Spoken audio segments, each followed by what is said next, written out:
folks, Marty Golden out at Fly Creek Kennels. Today I'm going to go over the difference between all of the leashes that I like to use while I am training my dogs. So the first is your standard 6-foot leather leash. Now I particularly like leather. I like to stay away from nylon, and I do like the 1/2 inch lead. 1/2 inch just really feels good in my hands, and leather really feels good in my hands too. Over time it'll break down like a nice baseball mitt, and that worn feeling in your hands just really makes it easier to use your leash over and over with your dogs. So I always recommend a good quality leather leash, and the 1/2 inch in size with a solid brass clip is a really nice leash to work with. I will warn you, puppies especially like to chew on leather, so this might not be a great leash to invest in until your dog has kind of gotten through their chewing stage. That might actually be a good time to use some sort of nylon cheap leash that you can just use for your dogs when they're puppies.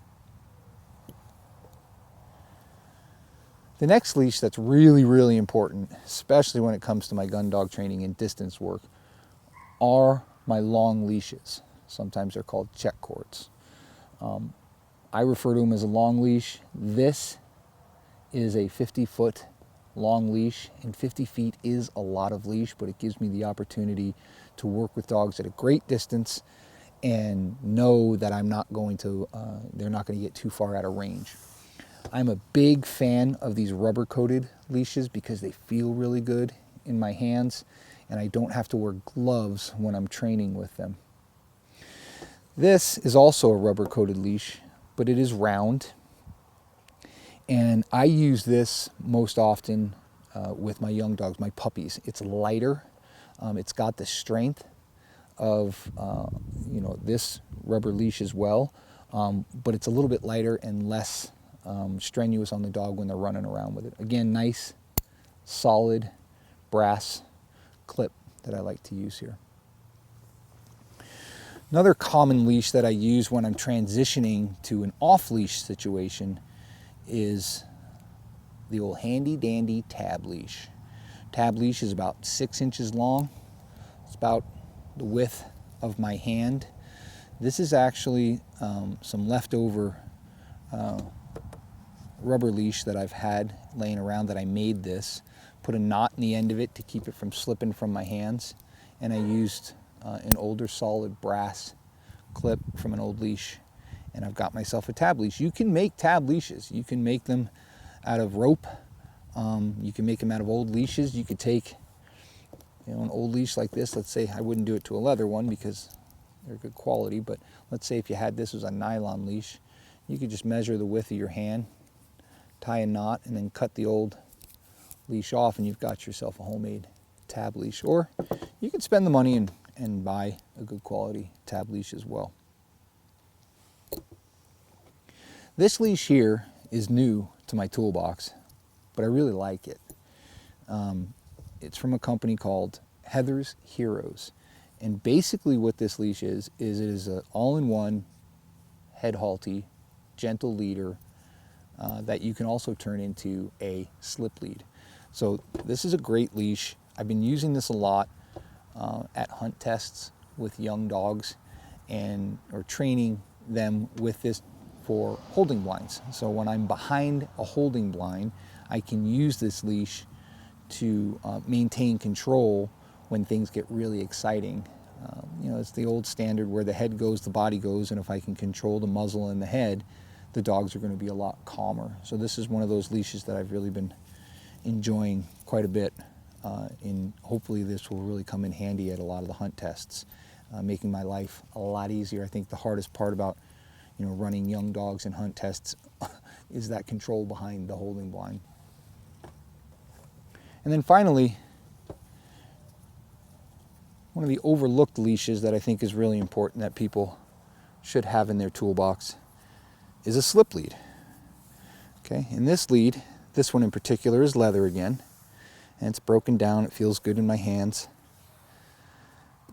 Is used when you really want to get away from any kind of choke chains, pinch collars, electronic collars, and really start using just the slip lead as a way to walk your dog and really test your training to see whether or not you need your training tools to continue to have that really good control over your dogs. They're a very convenient lead. They just basically slide over the dog's neck and you're able to control your dog. And they're very often seen hanging from the counters at your vet. You'll see these if you've forgotten your leash. A lot of times they just have these hanging up. You can take those and bring them out. One of the things that's really important to remember when you are using a slip lead is if your dog is going to be walking on your left, you want to make sure that the part of the leash that sits on your dog's right side, the part that you're pulling on slides through that leash, so it's sliding through the right side. If you have it backwards, it's going to get hung up and it's not going to work properly. So again, if my dog is on my left, I want my leash to be able to slide through that loop very smoothly. If they're on your right, you flip it around so it goes that way. Again, if it's backwards, your leash is going to be coming over the top and getting hung up. So hopefully this helps when it comes to understanding the difference between the leashes that we like to use when we're training. And I really do think that everyone should have all of these leashes, especially if you're going to be training your dog to work and become a really solid hunting dog. To have all of these leashes in your toolbox, you'll never know when you're going to have to use them. I can use this slip lead as a quick and simple way to leash up my dog and load him up into my truck and take him to the vet or take him to town.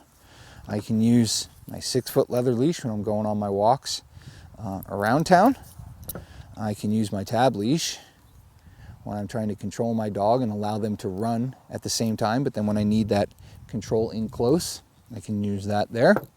If you've got an overpowering large dog and they're young and they're goofy and you need to get a little bit better control over their head, I really recommend the Heather's Heroes. And look, even a long leash with an experienced dog is a good leash to have, because there's a lot of times where I'll be traveling, and let's say if I stop at a rest stop and I want to allow my dog to get out and potty and use the bathroom, I don't really want to trust them completely off leash, but I want to give them range to run around. That's the one I'm going to go to. So anyway, comment, don't forget, like, subscribe, and if there's a leash that you guys use that I haven't put on here, just put it in the comments below and let's talk about them.